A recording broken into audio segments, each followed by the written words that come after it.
What if you were told your chance of surviving your next workday was less than 25%? For the American bomber crews of World War II, this was a grim and daily reality. But one man, John "Lucky" Luckadoo, defied those impossible odds, flying and surviving 25 combat missions in the deadliest skies of the war. This is his incredible story. In 1943, at the absolute height of the Second World War, the skies over Nazi-occupied Europe were a brutal, unforgiving battlefield. For the airmen of the 8th Air Force, particularly the 100th Bomb Group, known grimly as the Bloody 100th, the losses were staggering. These were young men, many barely out of their teens, climbing into B-17 flying fortresses day after day, flying straight into a storm of enemy fighters and exploding anti-aircraft fire. Among them was a 21-year-old co-pilot from Chattanooga, Tennessee, a young man named John Luckadoo. When Luckadoo and his fellow airmen arrived in England, they were told by their commanding officer that of the original pilots who formed the group, none were left, they were all gone. He then told them to look at the man on their left and the man on their right. Of the three of them, only one was likely to survive their tour of duty. This wasn't an exaggeration.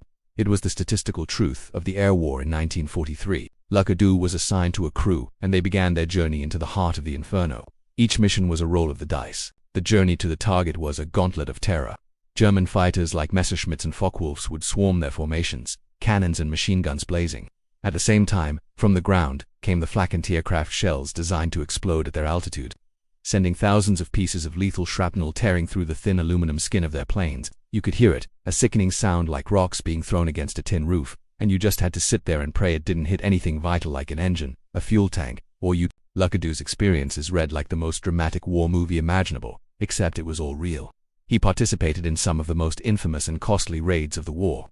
One of these was the Regensburg-Schweinfurt mission in August 1943. It was a dual-strike mission, a complex and incredibly dangerous plan to hit crucial German aircraft factories.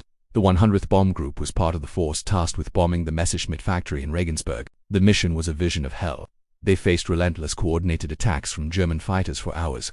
B-17s around Luckadoo's plane were ripped apart, exploding in mid-air or spiraling down in flames. He saw parachutes, sometimes a full crew, sometimes just a few, sometimes none at all. The 100th Bomb Group went into that mission with 21 aircraft. Only 12 returned. The group lost 9 planes and 90 men in a single day. Luckadoo somehow was in one of the planes that made it through. How did a person cope with that level of constant fear? With watching friends you had breakfast with that morning simply vanish from the sky. Luckadoo's story isn't just one of aerial combat. It's a profound study in psychological resilience. He spoke of a necessary detachment, a fatalism that you had to adopt to even get in the plane each day. You accepted that your number could be up at any moment. You couldn't dwell on the fear, or it would paralyze you.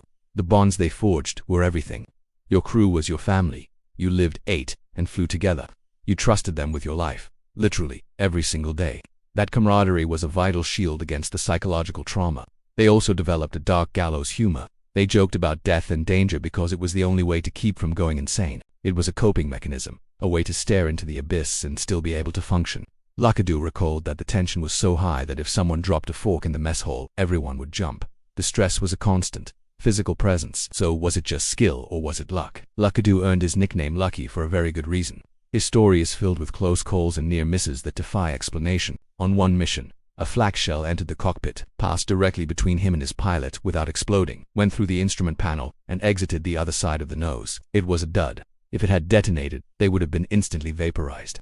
On another flight, his B-17 was so badly damaged by enemy fighters that they lost multiple engines and were falling out of formation. A death sentence. They prepared to bail out, but through sheer skill and desperation, the pilot managed to keep the plane flying just long enough to limp back towards England. They eventually had to make a crash landing in a field, but the entire crew walked away. There were countless other moments: engine failures at critical times, being the only plane in a squadron to not get hit, navigating through horrific weather that claimed other aircraft. Luckadoo attributed his survival to a combination of things: a well-trained crew, a bit of skill, and an enormous amount of sheer, dumb luck. He saw better pilots and better crews than his own get shot down. In the brutal calculus of the air war, there was often no rhyme or reason to who lived and who died. Luckadoo just kept drawing the winning hand. After completing his 25th mission in early 1944, his tour was over. While his friends were still flying into danger, he was sent home. The feeling was surreal. He had survived, but survival came with its own burdens. The transition back to civilian life was jarring.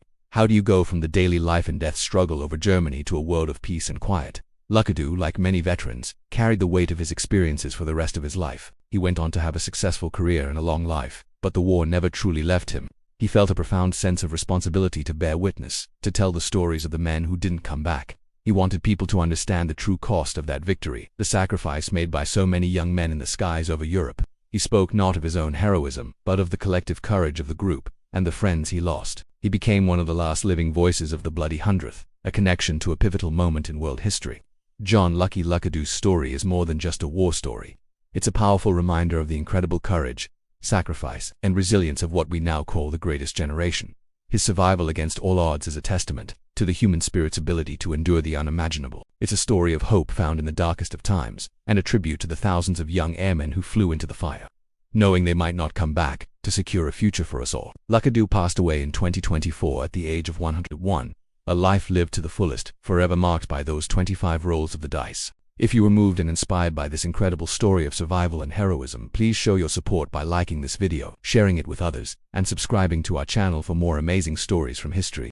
Thank you for watching.